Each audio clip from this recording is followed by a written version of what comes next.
Do you consider yourself a high achiever? Smart, driven, highly successful? I am so excited to have you. My name is Julia Arndt and I'm the host of the Stress Podcast. I will help you develop your stress resilience the same way you've developed your workplace superpowers. Learn peak performance tools to thrive at work and in your personal life. Let's get started.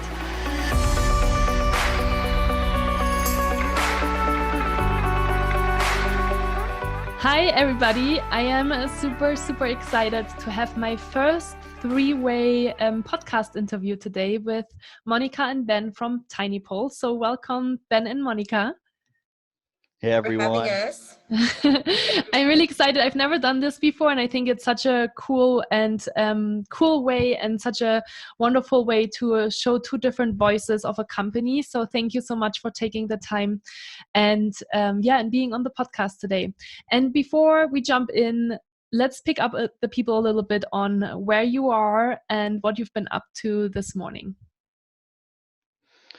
Yeah, so we're located in the Seattle area. Mm-hmm. And so this morning, for the most part, been taking it a little bit easy, had a good morning walk, a few calls with some of our prospects and customers. But for the most part, just kind of taking it day by day. And so far, today's been pretty easy going. So cool. Very nice. And for you, Monica? Yes, it's been a productive morning with all, other HR initiatives this morning. So I feel really good and productive, even though we're working from home. So trying to make the best out of it. Yeah. Yeah, great. Awesome. And so in order to help people a little bit better understand who you are, let's make a quick round of introductions. Ben, tell us who you are, what you're responsible for at TINYPulse, what you did before, and maybe a fun fact about you. Yeah, definitely. So currently at TINYPulse, I'm an account executive. And so working with a lot of prospects and clients in regards to helping them engage their employees, really helping them drive the work culture, kind of put it back in their hands and really just get that instant data of how's everybody doing. And so, it's been just a great experience working with TINYPulse, and I love the mission. Simply, we're making happier employees, and that's something I'm definitely passionate about. And so, super excited, to be able to contribute in that way. Yeah. What have you been doing before you joined TINYPulse?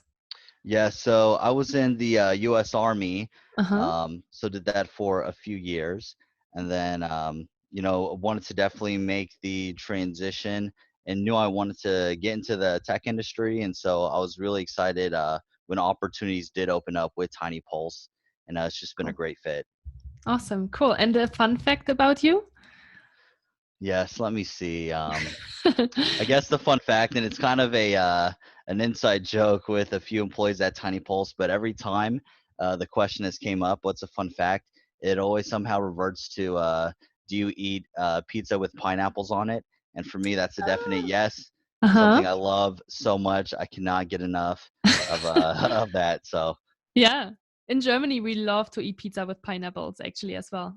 We call them Hawaiian pizza. Is that what you call in the States as well? Yep. Yeah.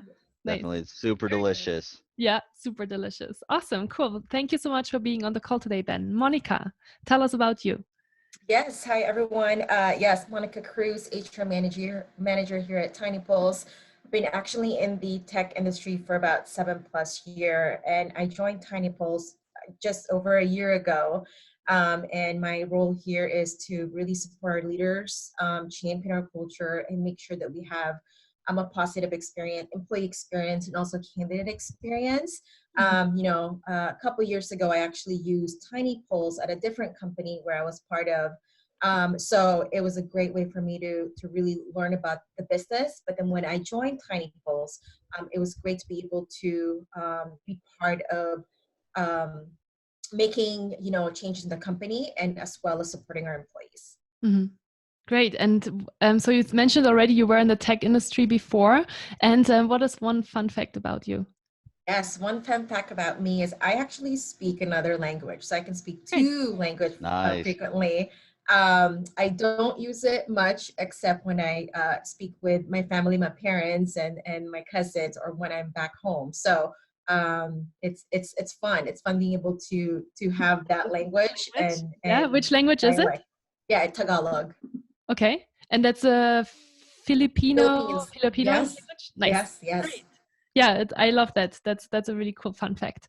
So now that we've already talked a little bit about who you are at TINYPulse, I'm sure a lot of people are probably wondering, what is TINYPulse? What is the company about? Maybe what's your mission? Do you have different locations? And who are the people that you work with, or the companies that you work with? Yeah, so to kind of bring it in a very simplistic way, TinyPulse, we're a software as a service company, and we help organizations, engage their employees, recognize them, and coach them, right? And so there's a lot of um, products within the TinyPulse suite that Mm-hmm. we help organizations and leadership within that really connect with their workforce. And so, it's essential to really understand, in real time, how are your employees doing, what is going on, what Mm-hmm. are some various issues that, you know, we could address and that, we could provide solutions for to ensure the most positive employee experience.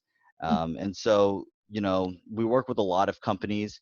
Two of our biggest firmographics right now are tech companies and the healthcare industry. Mm-hmm. Working with big names, such as Microsoft, Airbnb, even on the finance side, companies like Capital One. There's quite a bit we work with. Mm-hmm. The exciting part is, it's a product that a lot of organizations need right now. Mm-hmm. And so I'm really excited that, during this pandemic of COVID-19, we're giving away our product for free.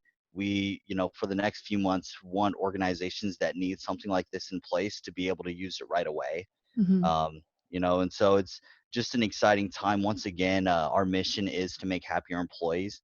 Mm-hmm. And so I'm glad we're in a place and really excited. The decisions that our leadership has done, our CEO, David New, he has such a big heart. And so I'm glad we're in a spot to help a lot of employees and organizations Mm-hmm. during this time. Yeah, this is really amazing. You just mentioned it to me before we jumped on the recording. So super cool that TinyPulse is offering the service for free. And you haven't really mentioned it, but I feel like maybe people will get a grasp of it. But what TinyPulse is doing is basically really collecting information. So through surveys and through quantitative surveys, right? And one of the things that you're doing as well is that you're doing these pulse checks. That's why it's called TinyPulse. And I love it because you are actually doing pulse checks by every other week. So every 2 weeks, for example, companies can check with their employees on how they're doing. And some of the people that might be listening right now might be thinking, wow, every 2 weeks, like a pulse check and a questionnaire to our employees, that's a lot. How do you help companies analyze that data and react really quickly, right? Because some people might think, oh my God, how can I work with all of this information quickly and also react and make sure that my employees are happy and productive? Yeah, so happy to share more. So with TinyPulse, the core of it is that we value real-time feedback. And Mm-hmm. so doing it frequently, it could be bi-weekly, it could be weekly if you want to do it monthly as well. But here at TinyPulse, for example, we do it on a bi-weekly cadence to really accomplish that real-time value. So what we do is, we ask questions that are actionable and relevant to what's going on with the company and our business. Mm-hmm. And then we also make sure that internally we have commitments from our leadership and also our culture committee to assess the trends. And really distill it down to like what are the top 3 things that we need to focus on during that cadence and have those conversations. Okay, so I assume that you focus maybe on 1 or 2 questions at a time, or how Yeah, many so you get? yes, good question. So, I think what's so important about TinyPulse is that you have to strategize the question so it's not repetitive at all. So on a monthly basis, I actually work with our leadership to go through, hey, what's coming up? What are some initiatives that we're we're going over, and let's go ahead and ask specific questions. So it could be one question at a Mm-hmm. time, but you can also do 2 questions at a time. Okay. Ben, is that, do you have anything to add there as far as how we go about the questionnaires? No, and at the end of the day, it is kind of tailored to what's best for the organization, and even going a level further, Mm-hmm. what's best for that specific team. Mm-hmm. So there's additional questions you could ask and such. So there's a quite a bit of a lot of exciting stuff, but the main benefit of it all is that you could see in real time exactly what's going on now, instead of Mm-hmm. working off of old data. Mm-hmm. Uh, you know, there's a lot of problems Absolutely. that, hey, we made solutions for the annual survey we did months and months ago, but Mm-hmm. that's over and done. Yeah, Your especially employees, now during COVID-19 times, right? It's Yes. like, okay, yeah. those results are kind of out of the window because everybody is struggling so much with all of these different changes and all of the new situations that we have to get used to. And Julia, I also want to add, I think it's also important to have recurring questions, right? So that you can spot Mhm. the trends. So one of the question, how happy are you? We actually ask that on a quarterly basis. Oh, cool. So this allows us to say, hey, this is a good checkpoint. How happy are employees? And studies have shown that happier employees are more engaged, right? And they're able to really we're able to identify specific themes even with that question alone, and then be able to review, how did last quarter do, or last year, where were we at? So that's a way for us to look at the trends as well. That's really cool. Yeah. And so you said that there are different top drivers that companies can focus on. Can you tell us a little bit more about the different categories that you kind of go into when doing these surveys? Obviously, it's all about health, wellness and well-being. Yeah, it's really exciting. TINYPulse has partnered with Dr. Brooks Holtam, and he's one of the leading researchers in this space. Mm-hmm. And so, he does have a few culture drivers, and, just kind of going down a quick list of some of them. We have transparency and communication, culture, team members and peers, leadership and management, recognition. Now, kind of tailoring it more towards specifically employees, you could start looking at how do they view, culture drivers like work environment, Mm-hmm. retention, career path, work-life balance. Mm-hmm. So essentially, the culture drivers kind of make up a complete list of, things that, everyone within an organization needs to consider that make up, the overall employee experience. Yeah. Yeah, that's really fascinating. And do you have any success stories from clients that have been using those results as indicators to really make a difference and make a change in their company culture?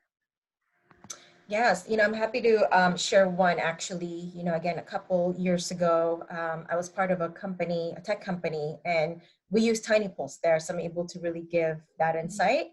Yeah. So it was about 350 employees at that time, and we were going through open enrollment period for wellness and benefits, Mm-hmm. and we actually used TINYPulse to obtain and gather feedback, like how did we do last year, so that we can improve our offerings for the next upcoming open enrollment, right?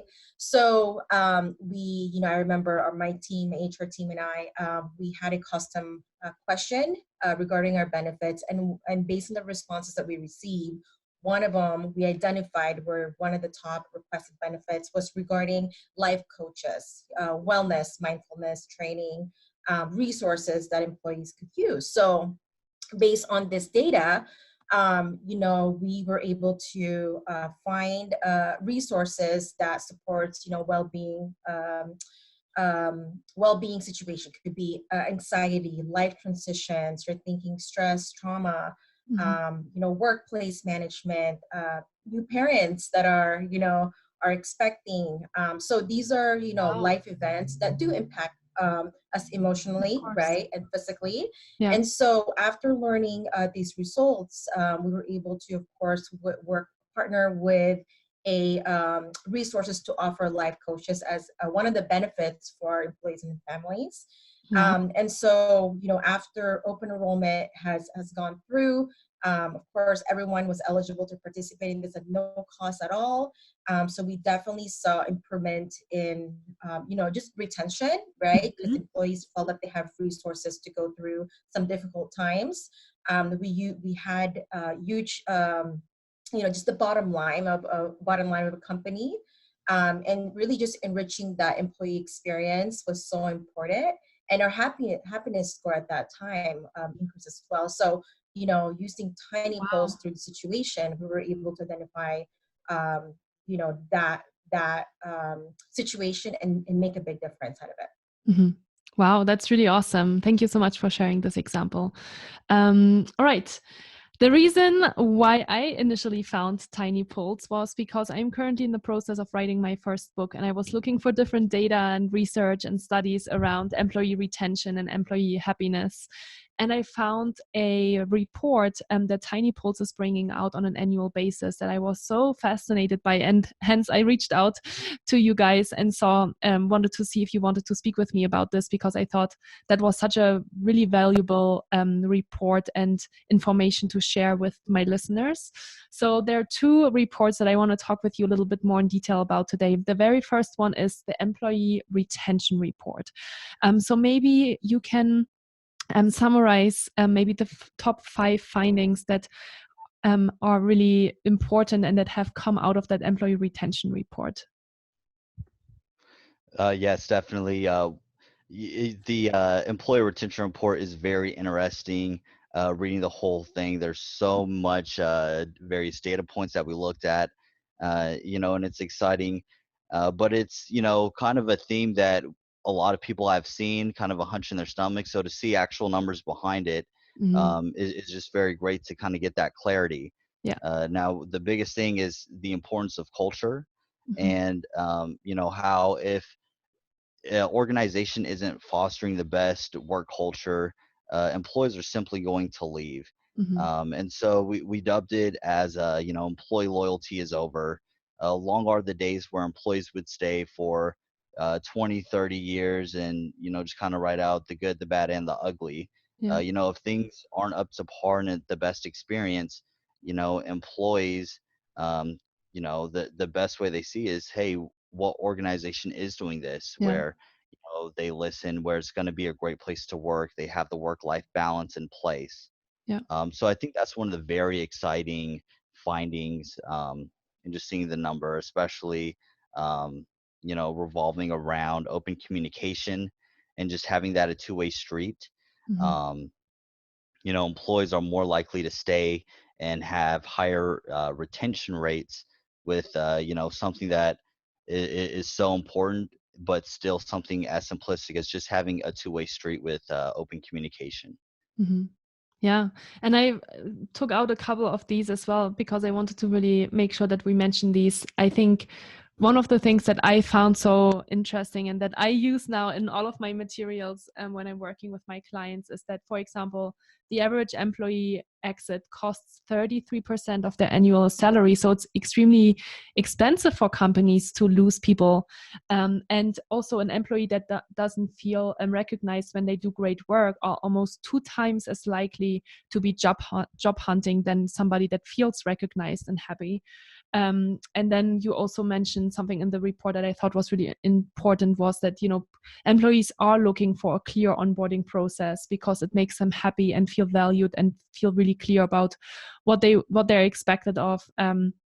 And when they feel undervalued, on the other hand, they will jump into a job search, and work-life balance is a lot more valued than we think. And the other thought that I had, Ben, was we have just so many choices nowadays, right? So if a Yeah. company doesn't offer those kind of things nowadays, there are a lot of other companies that do, and it's easy then to kind of make that shift into another company.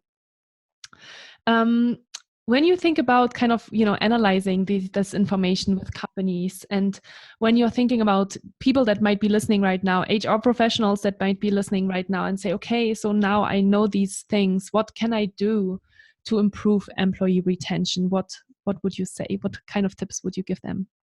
Yeah, so definitely want to elaborate more on this. So, we'll share what we are doing here at TINYPulse. Mhm.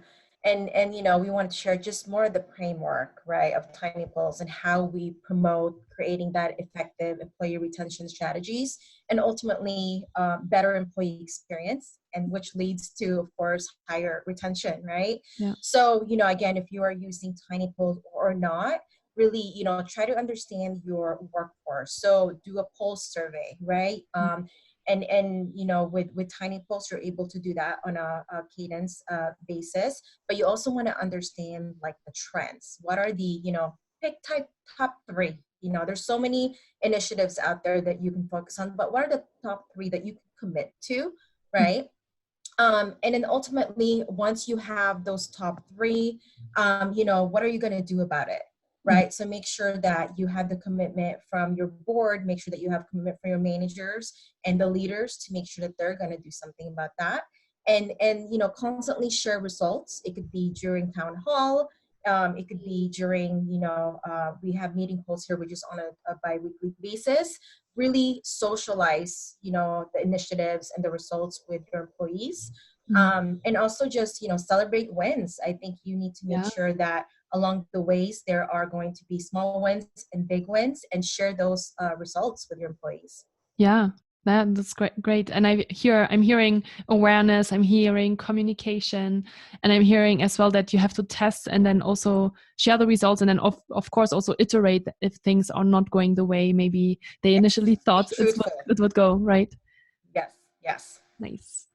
And I think it's really interesting, sorry, because every time when we talk about work culture and company culture, as an employee, we oftentimes make the company solely responsible for that big piece. But I think a lot of people often also forget that it is important that we are all part of the culture and we can all contribute as individuals as well to make this, to change things, right? What would you say can an individual do to change company culture?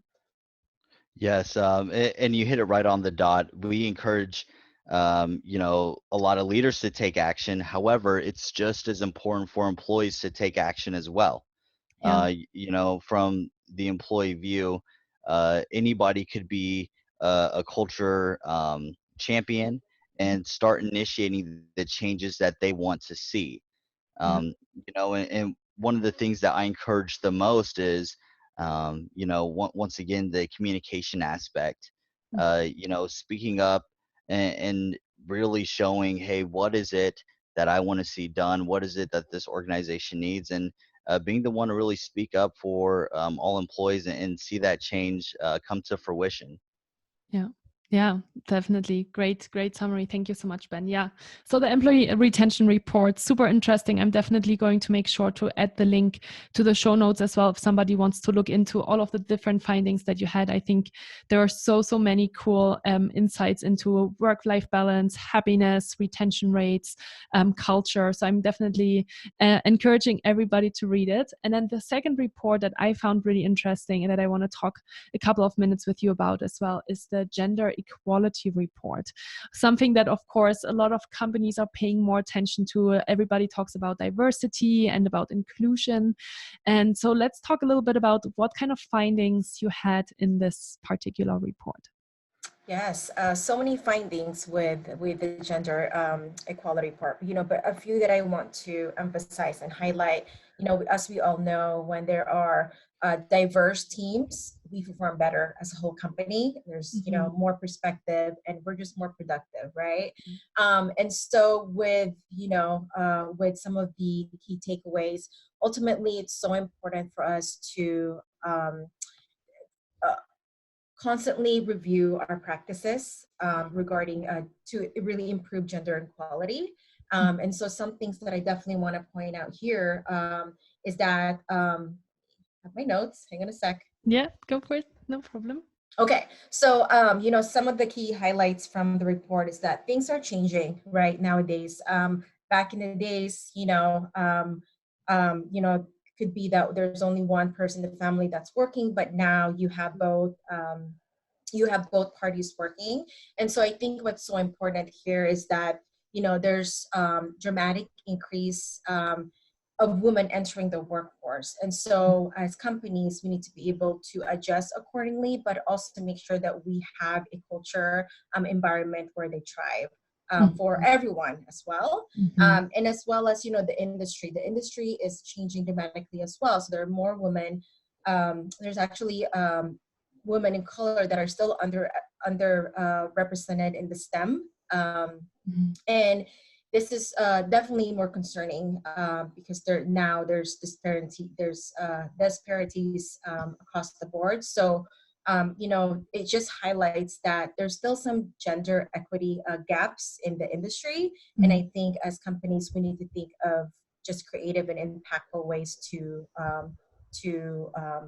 close the gaps. Yeah, for sure. And I'm even thinking that in tech companies, probably the general gender was probably more male, right? Because it was techie and engineering. And so now what I saw, for example, when I was working at Google was that they encouraged more females to go into engineering or go more into coding and, even motivate that change even earlier in the chain, right? Like motivate females, like kids, to really just kind of go down into these paths and study that, because then they would have a lot of opportunity in their career as well.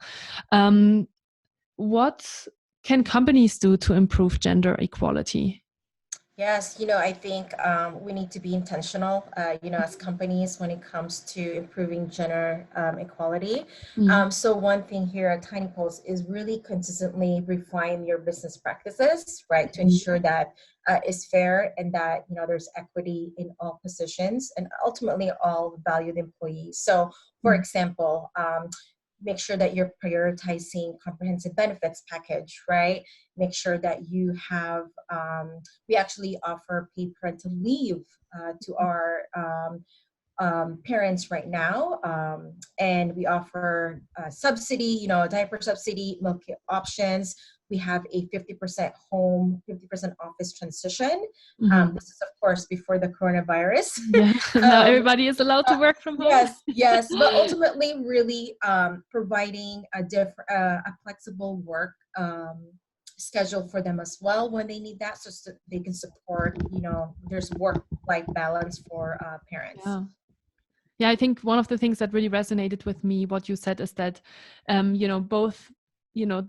both partners are now working, and of course we need to create an environment as well for women that they thrive in that environment with the challenges, but also the opportunities that women have to give and that they have to face sometimes. So thank you so much for pointing that out as well.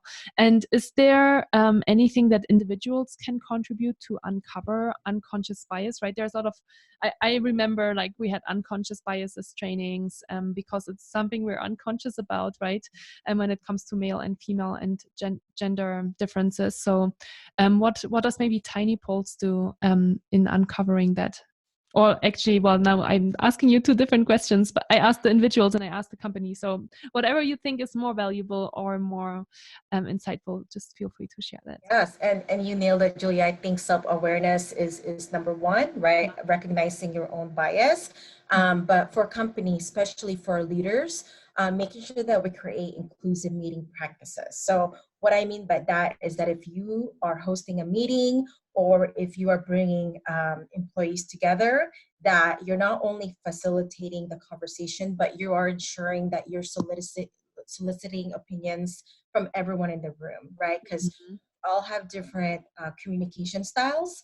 And sometimes you have employees that are strong with their, they have strong voice. They just want to respond accordingly. But you have others who, they're thinking about it because that's just how their communication style works. So making sure that you facilitate and you give time for them to respond, saying, hey, is this, what do you have, do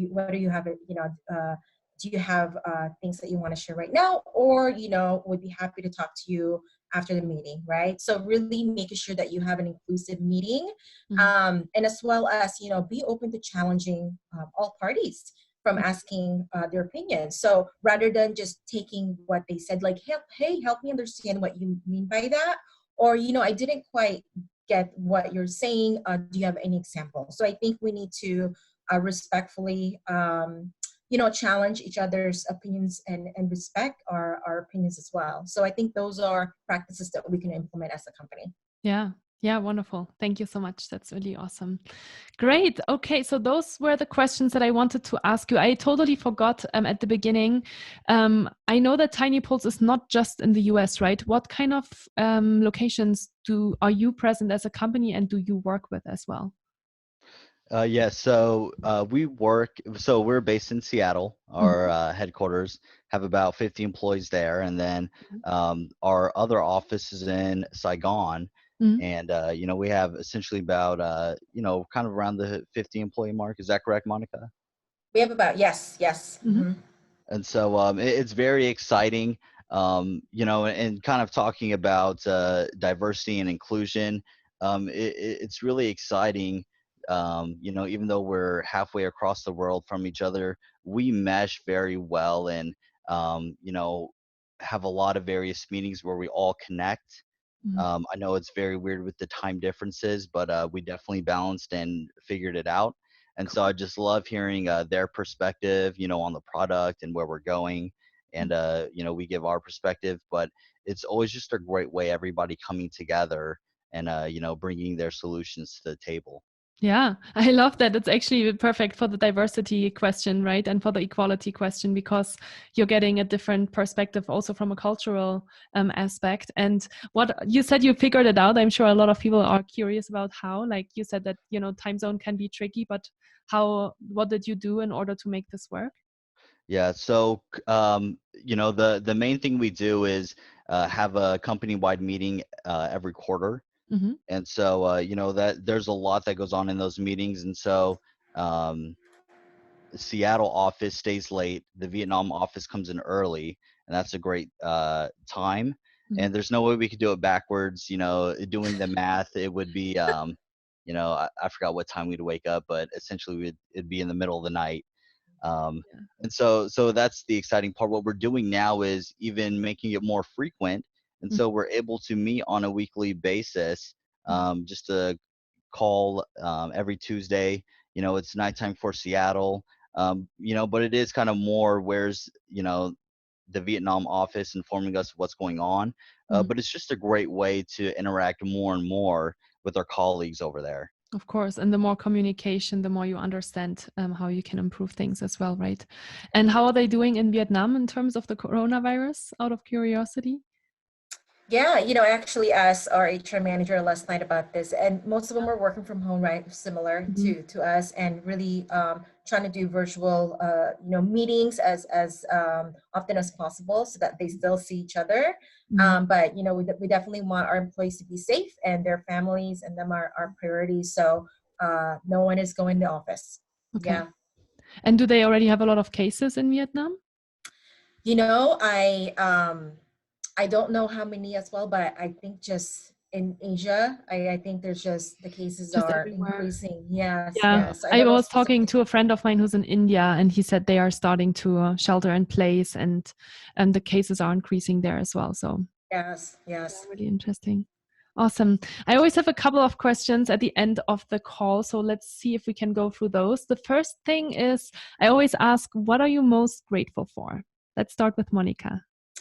Wow, during this time, grateful for my health, Mhm. just for me and my family, just being safe with through this time. So yes, health. Mhm. Great. Ben? Yeah, for me, it would definitely be family. During this time, trying to be optimistic, look at the glass half full. Mhm. It's been, a great time just to reconnect. I have a son who's 2 years old, Mhm. and just a joy to be with.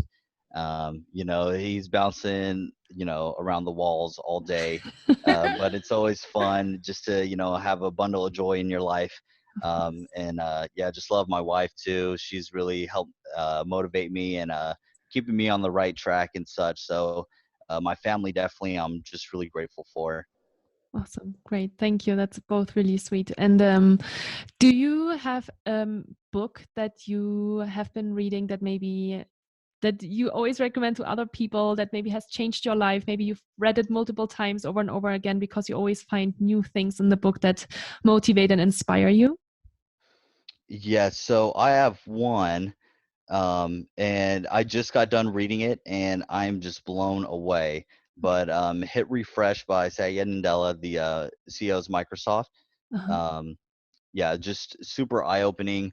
There are so many great insights, especially when we start having this conversation about company culture Mhm. and just kind of his story and where Microsoft was to where they're at now. It's Mhm. just very interesting. Cool.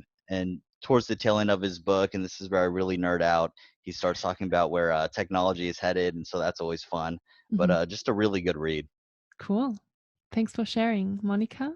Great. You know what? I actually started, I'm going to show you. It's this book. It's called The Swiggly Career. Ah. And so, again, just a few things, in the past, we're so used to, how to get from, place A to place B, Mhm. place C, place D. But really, this book allows you to really highlight, like, your career could be squiggly, right? You don't have to go, you could be place A and then go to the C. And then, I mean, things are changing in our career. And I think it's so important for us to not only own our career, but also know that every step of the way will help you get there. Yeah. And really being intentional about how you want your career road to be, and owning it, right? And working with your manager and the company to see where you can contribute more, where you can add value. Is, yeah, definitely great read. Very I just cool. started it, but so So far it's cool. good. Cool Yeah. that you had it and but were able to hold it in the camera. Awesome. If do you know, so what's next for TINYPulse, right? So now you've already mentioned, which is incredible, you're offering the service for free to your clients and to new clients in order to help them during these really difficult times, to understand how their employees are doing and what they can do in a really quick turnaround way to support them. Do you have any other insights into like where TINYPulse is heading next? Yeah, there's a lot of exciting stuff, with the product and such and where we're going, functionality wise. During this time, the biggest priority is just helping organizations through this crisis Mm-hmm. as best we can. Um, you know, Hopefully all this settles down soon. And kind of the next thing is in September we have our annual conference, TinyCon, Mm-hmm. and it's really exciting. And we do officially have an amazing speaker on the list, and I'll let you talk more about that, Julia. Yeah, I'm very excited. I just talked to your marketing director, and I'm going to be speaking at the TinyCon conference in Seattle in September, about well-being programs, about programs that I'm not going to say more about it. We are still kind of in the weeds of confirming. I don't want to promise anything yet, but yeah, I'm very, very excited to come to Seattle and speak at the conference as well. And yeah, if people want to reach out to you, how would they best connect with you? Um, Yeah. oh, go ahead, Monica. Yes, definitely reach out to me on LinkedIn, or feel free to email me. I'm going to go ahead and give you my work email directly. So at monica@tinypulse.com. So look forward to hearing from anyone. Yes. Awesome. Thank you, Monica. Ben? Yes, so I'm definitely active on LinkedIn as well. Cool. And, just to continue the conversation, feel free to email me as well, benjamin@tinypulse.com. Super excited to connect. And if you're an employee, if you're a manager, somebody in leadership, and you do feel like you need something in place while your employees are working at home, just Mhm. stay connected, stay engaged. Yes, feel free to connect with me, and I'm definitely excited to, help any way we can. Awesome. Thank you. And quick question, because I have a lot of international listeners. Do you support only US customers, or do you support global, worldwide customers? How is there like a cut, or do you just do everybody? Yeah, so we're working with clients in every continent right now. Okay, So we're definitely have a very large international client list. cool. So yeah, super excited to connect. I know connecting with time zones is difficult, but Mhm. I'm definitely a night owl, so let me know when's the best time to reach out to you. Cool. Awesome. Yeah, I'll definitely make sure to mention that to my clients across the globe as well, because I think that's an amazing offering and not everybody has these TINYPulse checks in place. So great way to get to know the product and to help the company. Awesome. Well, thank you so much for your time. It's been a pleasure to have this three-way conversation today and to have you both on the call. I appreciate your time and I'm very excited to meet you in person in September. Yes, definitely, Julia. Thank you so much for having us. Yeah, my pleasure. Thank you so much. Talk to you soon. Bye. Bye.